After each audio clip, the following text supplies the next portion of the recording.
السلام علیکم، میں ہوں اسسٹنٹ پروفیسر ڈاکٹر یونس، یہاں پریکٹس کر رہا ہوں ایز اے کنسلٹنٹ گیسٹرونٹرولوجسٹ۔ گیسٹرونٹرولوجسٹ کا کام ہوتا ہے امراض معدہ، جگر، آنت، لب لبا، اس سے وابستہ جتنی بھی بیماریاں ہوتی ہیں ان کی تشخیص اور بر وقت علاج ہمارا کام ہوتا ہے۔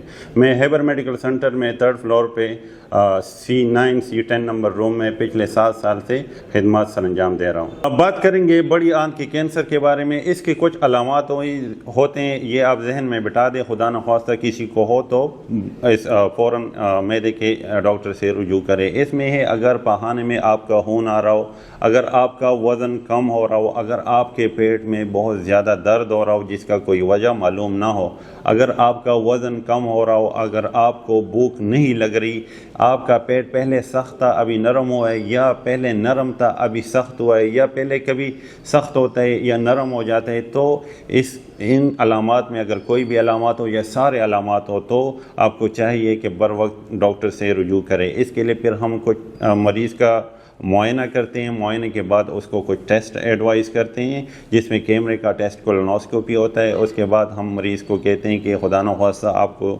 کینسر ہے کہ نہیں، اگر ہے تو اس کے بعد ہم کہتے ہیں کہ کون سے سٹیج پہ، اور سٹیج کے بعد ہم اس کا علاج کرتے ہیں کہ آیا کینسر کا علاج آپریشن ہے یا دوائیوں سے ہوگا۔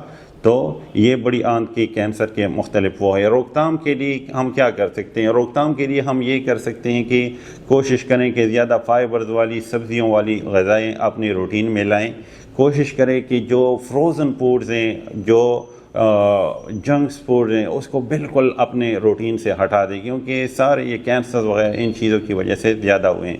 فاسٹ فوڈ وغیرہ کم کر دیں، اور کاربونیٹڈ ڈرنکس کو، سگریٹ نوشی کو، اور غیر ضروری حکیمی اور اس طرح کی جو میڈیسنز ہوتے ہیں ان کو بالکل سٹاپ کر دے تو انشاءاللہ آپ کو یہ مسئلہ نہیں ہوگا۔ لیکن بر وقت تشخیص ضروری ہے۔ اس طرح نہیں کہ آپ کو مسئلہ ہو اور آپ نے اس کو اگنور کیا اور خدا نخواستہ ایک ایسی سٹیج پہ یہ پہنچ جائے کہ پھر علاج ممکن نہ ہو۔